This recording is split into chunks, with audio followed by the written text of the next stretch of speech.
Capítulo 1. Tirande susurravientos sabía que el mundo nunca iba a poder arreglarse.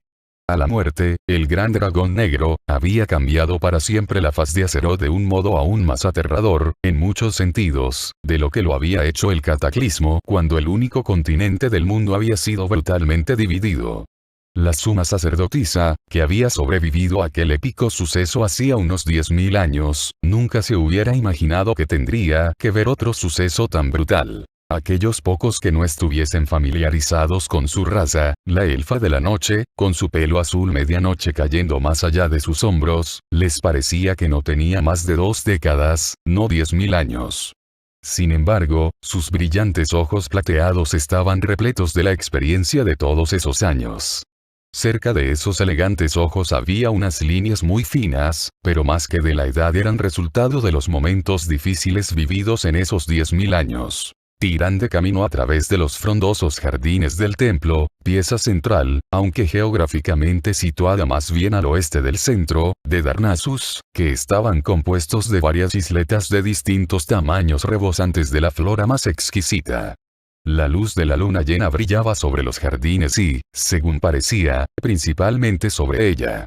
Que aquello fuese así no molestaba ni a Tirande ni a quien se encontrase cerca de ella. Después de todo, era una visión habitual para aquellos que conocían a la solemne sacerdotisa. Había pensado que podría meditar mejor, llegar a alguna conclusión al respecto de los importantes asuntos que tenía en mente. Como suma sacerdotisa, Tirande generalmente buscaba guía y paz en la diosa Lune, también llamada Madre Luna, desde un lugar de silenciosa meditación que se encontraba en el extremo sur del templo. Sin embargo, ni siquiera la calma del santuario de la hermandad, perpetuamente iluminado por la luna y al que algunos llamaban el propio corazón de Lune, había ayudado. Por eso había confiado en que los tranquilos jardines bastasen allí donde había fallado el templo. Pero, aunque los jardines en cierto sentido encarnaban el espíritu de la Madre Luna aún más que el templo, no bastaba esa noche para calmar a la suma sacerdotisa. Tirande no podía evitar preocuparse constantemente por la reunión que se avecinaba. La hora se acercaba deprisa y ella y el archidruida Malfurion Tempestira, su cogobernante y compañero, ya se preguntaban si aquello serviría de alguna ayuda. La alianza se enfrentaba a una revitalizada horda liderada ahora no por el aparentemente indeciso Thrall, que podría haber mantenido la paz por el bien de ambos bandos, sino por un jefe de guerra nuevo mucho más ambicioso. Garrosh deseaba los grandes bosques de Vallefresno, aunque no se detendría allí si estos caían ante sus guerreros. A pesar de que como archidruida le interesaba más la naturaleza de Azeroth y no tenía ninguna ambición política, Malfurion había hecho lo que había podido para ayudar a mantener la unidad en la alianza. Sin embargo, Tirande y Malfurion sabían que el futuro de la alianza no se basaría y no debería basarse en él. Era el momento de alguien que estuviese más dedicado a conseguir esa meta. Ese era uno de los temas de la reunión que Tirande y Malfurion habían convocado, para ver si durante las conversaciones se alzaba alguien que pudiese guiar mejor en aquel nuevo mundo a los reunidos. Por supuesto, la reunión no tendría ninguna trascendencia si no asistían todos sus miembros, y algunos de los importantes no habían confirmado su participación. Si no se unían, era improbable que ningún acuerdo que se alcanzase fuera aceptable. Entre aquellos que se encontraba Tirande durante su paseo, había otras sacerdotisas y todas ellas se inclinaron para saludarla. Iban vestidas con túnicas blancas y plateadas, sin mangas, parecidas a la suya. Tirande llevaba pocos adornos dado que no necesitaba ninguno para ser reconocida como suma sacerdotisa. Todos la conocían.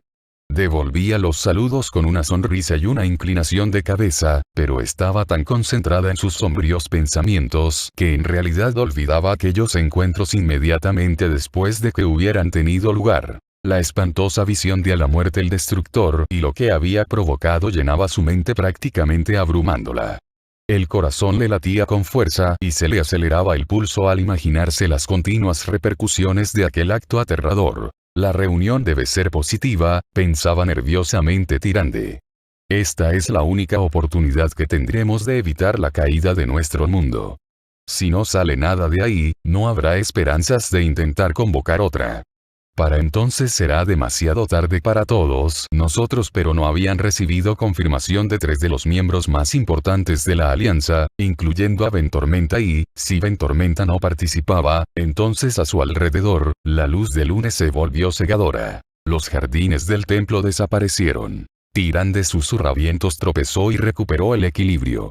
Abrió los ojos. Se encontró con un entorno nuevo, un entorno que ni siquiera formaba parte de Darnassus, la capital de los elfos de la noche. Ahora se encontraba en un lugar lejano, un lugar que obviamente se encontraba en el continente de Kalimdor. Tyrande había sido transportada a cientos de kilómetros en menos de un instante. Más asombroso aún era que se encontraba rodeada por un inconfundible entorno bélico. El hedor de la muerte a gran escala le resultaba conocido y por todas partes había montículos oscurecidos que tenían aproximadamente el tamaño y la forma de cuerpos destrozados. Lo que había sido un paisaje prístino, unos cuantos restos de troncos señalaban que aquello había sido un bosque, obviamente había quedado arrasado por la batalla. Mientras la suma sacerdotisa se esforzaba por recuperar la compostura, se dio cuenta rápidamente de que conocía aquel lugar y aquel momento, aunque le resultaba imposible decir si era por sus recuerdos o por la influencia de Lune. Se encontraba en mitad de la primera batalla importante contra la Legión Ardiente, una batalla librada hacía más de 10.000 años durante la Guerra de los Ancestros. Aquella guerra había culminado con el cataclismo y el hundimiento en las aguas de la capital elfa de Sinasari, que una vez albergó la fuente de poder de su pueblo, el Pozo de la Eternidad. La Legión quería acabar con toda la vida de Azeroth y había estado terriblemente cerca de conseguir esa monstruosa meta. Irónicamente, con la ayuda de la Reina de los Elfos de la Noche, los guerreros demoníacos avanzaron con sus feroces infernales a la vanguardia. A las gigantescas construcciones las seguían guardias viles y canes manáfagos. Los primeros, enormes guerreros con armadura, y los segundos, temibles bestias dentadas. Otros demonios formaban parte de su aplastante número. Aquel insidioso ejército avanzó por el terreno sin nadie que se lo impidiese, al contrario de lo que la elfa recordaba de aquella historia. Cualquier cosa que tocaban los demonios estallaba en las mismas horribles llamas verdes que rodeaban a todas aquellas monstruosidades. Tyrande buscó a los defensores que sabía que estaban allí, su propio pueblo y los muchos aliados fantásticos que se habían reunido para evitar la destrucción de Azeroth. Sin embargo, no se les veía por ninguna parte. Nada bloqueaba a esas fuerzas destructivas. La tierra, el mundo, estaba condenado, pero entonces un poderoso aullido sacudió la escena. La suma sacerdotisa notó que su esperanza crecía instintivamente. Sintió que debía conocer aquel aullido, pues le había alcanzado hasta el alma. Los demonios dudaron, aunque solo un instante. Al unísono soltaron un poderoso rugido y continuaron su avance. Desde la posición opuesta apareció una gran sombra cubriendo el paisaje. Tyrande la siguió hasta su origen. El ancestro lobo era gigantesco, majestuoso y de un blanco tan puro que brillaba. Destacaba por encima de todo lo demás. El enorme animal volvió a aullar y esta vez incontables aullidos se unieron al suyo desde alguna parte detrás de él. Goldrin, murmuró Tyrande. Desde el alba en que los misteriosos titanes le dieron forma, Azeroth había sido cuidado por seres que mantenían unos lazos con el mundo que ninguna otra criatura podía compartir. Los dragones habían recibido su poder de los mismos titanes, pero Azeroth había dado forma a los espíritus y a los semidioses, criaturas cuya naturaleza era eterna pero que eran capaces de hacer el sacrificio definitivo. Pero hasta la Guerra de los Ancestros ninguno de estos protectores se había enfrentado a una amenaza tan aterradora como la Legión Ardiente. Los dragones habían muerto a docenas y muchos espíritus y semidioses habían caído en la batalla final. Entre ellos había estado Goldrin. Pero esta sangrienta escena no era exactamente histórica. Tyrande acabó por entenderlo, aunque su instinto natural había sido temer no solo por el mundo, sino también por el lobo que pretendía volver a protegerlo. El Une había escogido esa importante escena para contarle algo, aunque la suma sacerdotisa no sabía qué podía ser. Tenía que ver cómo Goldrin volvía a sacrificarse. Varios demonios se acercaron al lobo gigante que les gruñía su desafío. Pero, cuando los atacantes llegaron a su altura, una enorme manada de lobos mortales irrumpió desde el vacío que había detrás de Goldrin. Inundaron el paisaje como elegantes y peludos cazadores que ya habían escogido a cada una de sus presas. Aunque no eran tan grandes como la mayoría de los demonios, cargaban con ferocidad y decisión incomparables. Los dos ejércitos chocaron. Los demonios llevaban espadas, hachas, dentaduras salvajes, garras y más cosas y sabían cómo usarlas todas. Al principio parecía que los lobos solo tenían sus dientes y sus garras, pero su destreza y su velocidad eran incomparables. Se abalanzaban contra sus siniestros enemigos, mordiendo y cortando allí donde encontraban un hueco. Goldrin permanecía en la vanguardia. El enorme lobo agarró a un guardia vil con la boca y lo masticó. Brotaron llamas verdes mientras caían los fragmentos de la bestia.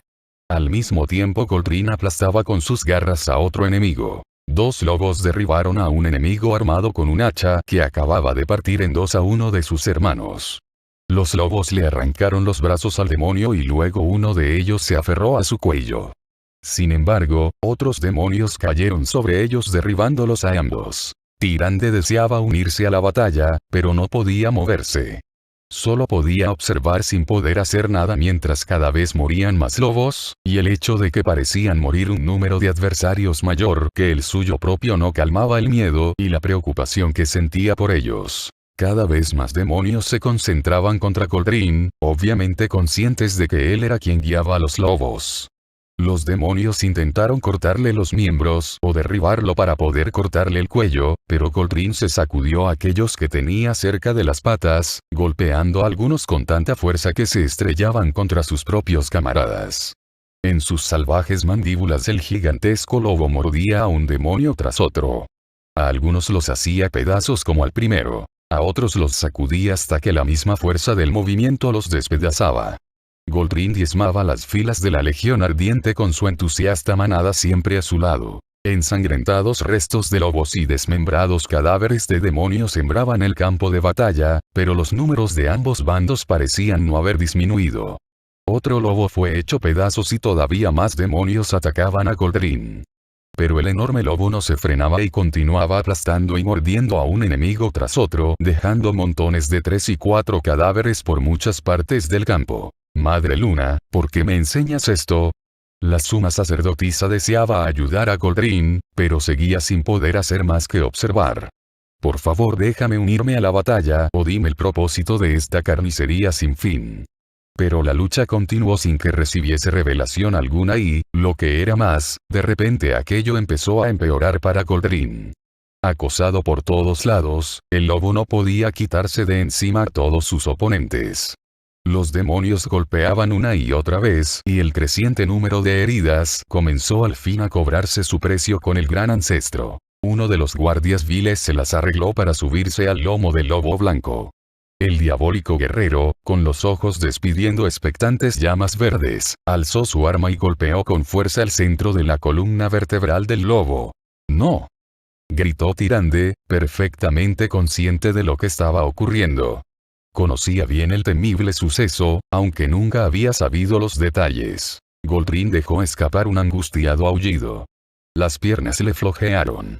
Los demonios lo empujaron en número aún mayor. De alguna parte entre la locura, a la derecha del ancestro, un solo lobo marrón saltó. Aunque la distancia debería haber superado a su capacidad de salto, el lobo más pequeño consiguió alcanzar no solo la espalda de Goldrin, sino al demonio que tan terriblemente lo había herido. El guardia vil se giró justo cuando se acercaba el lobo. El demonio intentó matar al recién llegado, pero el delgado cuerpo lupino atacó desde debajo del hacha. El lobo entonces se aferró a las piernas del guardia vil, derribando a su enemigo. Cayendo sobre la espalda de Goldrin, el demonio perdió su arma. El guardia vil quiso levantarse, pero el lobo ya estaba sobre él. De un feroz mordisco el lobo le arrancó la garganta al demonio. Mientras el cadáver resbalaba y caía hacia un lado, el lobo más pequeño aulló. Miró hacia abajo y luego saltó. Su salto no carecía de propósito, pues aterrizó sobre otro demonio que acosaba a Goldrin, al que le desgarró el pecho. Tomando ejemplo del lobo más pequeño, otros de la manada comenzaron a atacar a aquellos demonios que buscaban matar a Goldrin. La Legión Ardiente se vio al fin obligada a abandonar su propósito de derribar al ancestro lobo y ahora retrocedía. Pero era demasiado tarde para Goldrin. El ancestro se las arregló para levantarse y llevarse por delante a un demonio con la boca. Su mordisco atravesó la armadura y los tendones y escupió los pedazos. El ancestro se vino abajo, aplastando a unos cuantos enemigos más, y luego se quedó inmóvil. De nuevo, como había ocurrido hacía más de 10.000 años, Goldrin murió. Aparentemente impertérrito a pesar de la terrible pérdida, el lobo marrón lideró la carga, avanzando más allá del cadáver de Goldrin. Un número cada vez mayor de los lobos más pequeños se unieron a su hermano, convertidos en vengadores de su líder. Un guerrero demoníaco tras otro cayó ante los dientes y las garras del lobo marrón. Aulló entre sus adversarios y su aullido era ahora tan potente como el de Goldrin. Y también parecía mayor, más del doble del tamaño de los otros. La Legión Ardiente comenzó a dirigir sus esfuerzos contra él, pero eso solo pareció animar al lobo marrón. Se enfrentó a todos los demonios que lo atacaban y a su paso dejaba sus cuerpos destrozados.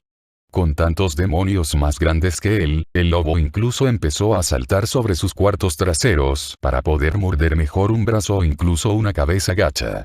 Sus garras delanteras atravesaban armadura y carne también como lo haría una espada. Una incapaz tirante dejó escapar otro suspiro. Cuanto más miraba al valiente lobo, más cómodo parecía este sobre 2 patas en lugar de 4. Las garras de una mano unidas de tal manera que parecían una sola también crecían con cada golpe. Esto era distinto a lo que le habían contado a la suma sacerdotisa que había ocurrido durante la batalla original y supo inmediatamente que la historia había dejado paso a algo distinto. Eso era lo que el Une quería revelarle, aunque lo que pudiese significar todavía era un misterio para la elfa de la noche. De repente las garras del lobo se convirtieron en una auténtica espada y el lobo marrón se convirtió por completo en un hombre, un guerrero acorazado cuyo rostro la suma sacerdotisa no podía distinguir desde allí donde estaba. Con la manada justo detrás de él, continuó desafiando a la Legión Ardiente. Su espada cortaba una y otra vez. Un inquietante cambio tuvo lugar, pero esta vez entre los demonios. Se transformaron convirtiéndose en enemigos igualmente reconocibles y mucho más inmediatos. Orcos. La transformación fue rápida y ocurrió sin que los involucrados se percatasen. Los lobos destrozaban a los orcos como si estos hubiesen sido el enemigo desde el principio. Derribando a otro oponente, el guerrero de las sombras alzó su espada y dejó escapar un grito triunfal que aún tenía rasgos de aullido lupino. La manada de lobos volvió a avanzar, pero ahora ellos también se sostenían sobre sus patas traseras y sus garras se habían convertido en manos que sostenían hachas, mazas y otras armas. Como su líder, ahora eran humanos aunque aún más oscurecidos que él. La desorganización cundió entre los orcos. Su número disminuyó. El guerrero líder volvió a lanzar un grito. Y, detrás de la línea de batalla, en la dirección en la que la suma sacerdotisa sabía que se encontraba yaciente el cuerpo del ancestro, llegó un aullido en forma de respuesta. Tyrande devolvió la mirada hacia allí y vio a 2 Goldrins. El primero era el cadáver del animal muerto. El segundo era un glorioso espíritu traslúcido que volvió a lanzar un aullido de victoria. Pero, aunque el lobo espíritu era como una niebla, había algo más dentro de él, algo más sólido y en cierto sentido familiar. Con un sobresalto, la suma sacerdotisa se dio cuenta de que estaba mirando fijamente al líder ensombrecido a pesar de que él debería haberse encontrado en la vanguardia de la batalla. Entonces, parpadeando, Tyrande se dio cuenta de que ella estaba mirando la vanguardia. Ambas zonas se habían fundido de repente. El semblante fantasmal de Goldrin flotaba sobre su campeón, que pareció crecer aún más. Un orco que enarbolaba 2 hachas se lanzó contra el campeón. El guerrero desvió la primera hacha y rápidamente hizo lo propio con la segunda. Con un giro de la espada, la clavó entre ambas hachas y la empujó en el pecho del orco. La sangre brotó de la herida abierta cuando el campeón tiró del arma. El orco abrió la boca y se tambaleó. Tenía la mirada vidriosa. Las hachas cayeron de sus dedos temblorosos. El enorme orco cayó de rodillas. El cuerpo sufrió un espasmo y la sangre brotó de su boca, cubriendo su mandíbula y sus colmillos. El héroe ensombrecido dio un paso atrás. El orco cayó hacia adelante de cara a los pies de su asesino. Y mientras perecía también lo hacía el último de sus camaradas. La batalla había terminado. El espectral Goldrin dejó escapar un aullido. Luego, él y el guerrero se fundieron en uno. Al mismo tiempo el campeón ensombrecido por fin volvió su mirada hacia Tyrande. Por fin su rostro era visible y en ese momento la suma sacerdotisa regresó a los jardines del templo. Tyrande se tambaleó por un instante y luego recuperó la compostura inmediatamente. No había nadie más cerca. Quizá coincidencia, quizá esa era la intención de Lune.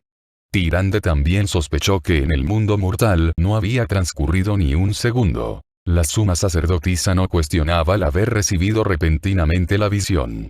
Obviamente, el Lune había deseado comunicarle algo de tal urgencia que no podía esperar. Comprendiendo lo que era, Tyrande se sentía agradecida, aunque algo confusa. Se dio cuenta de que alguien se le acercaba. Atusándose la túnica plateada, la suma sacerdotisa se encontró con la mirada de una de las ayudantes de la general Shandris Plumaluna.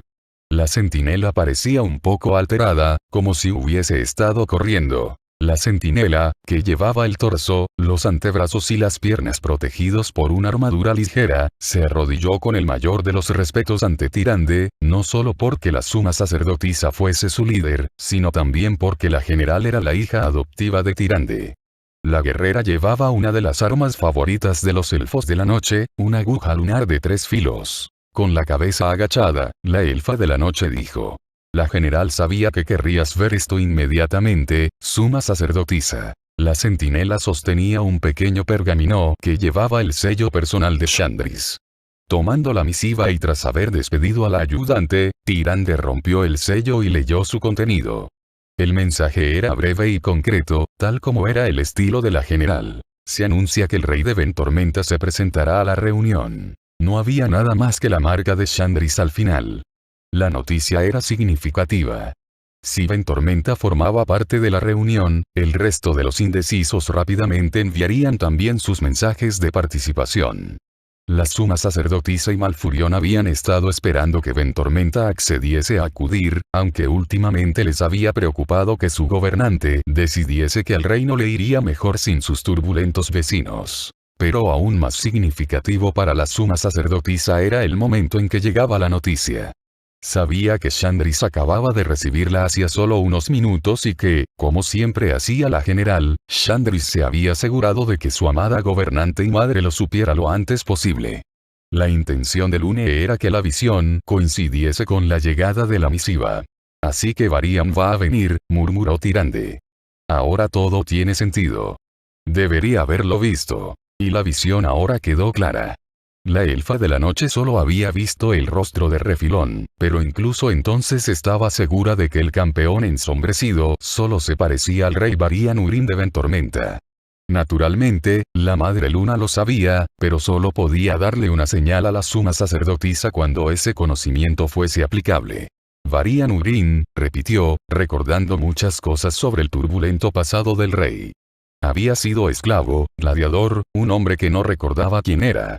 Había visto cómo su reino caía y había luchado para recuperarlo de quien había resultado ser nada menos que la hija de la muerte con disfraz humano. Y, durante aquellos terribles años, cuando Varian había perdido su nombre y se había visto obligado a luchar por su vida prácticamente cada día delante de los espectadores, aquellos que lo vieron le habían dado otro nombre, un nombre excepcionalmente importante. Había sido y, para muchos, aún lo era Logos. Logos, otro nombre para el lobo fantasma Goldrin. Los dos viajeros envueltos en capas se bajaron de la pequeña embarcación. Que eran elfos de la noche como la mayoría de la aldea Ruteran, resultaba evidente por su complexión y por sus orejas, que echaban hacia atrás la tela de las grandes capuchas.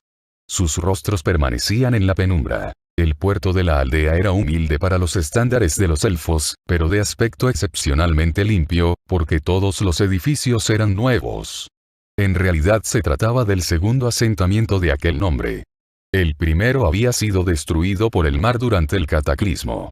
La segunda característica más significativa del puerto, aparte de sus 3 embarcaderos, era la zona de cría de hipogrifos, donde se cuidaban meticulosamente los huevos y a las crías de las asombrosas criaturas aladas que servían de transporte aéreo para los elfos de la noche. El aspecto más importante de la isla era algo que ambos viajeros habían estado viendo durante bastante tiempo. De hecho, lo habían visto a kilómetros de distancia, desde el continente igual que todos los demás habitantes de la región. Teldrassil era el nombre que se le daba a la isla, pero solo como última ocurrencia. La isla solo era una extensión del auténtico Teldrassil, un titánico árbol que ocupaba casi toda la tierra y que se alzaba tan alto que la copa desaparecía entre las nubes. Sus ramas eran tan grandes que empequeñecían algunos reinos por comparación. La gruesa corona podría haber albergado a toda una civilización y lo había hecho. Ciertamente, Teldrassil era conocido como el segundo árbol del mundo. El primero, el anciano Nordrassil, aún vivía, pero todavía tenía que recuperarse de la violencia de la Tercera Guerra, de nuevo contra la Legión Ardiente, que había ocurrido hacía solo unos años.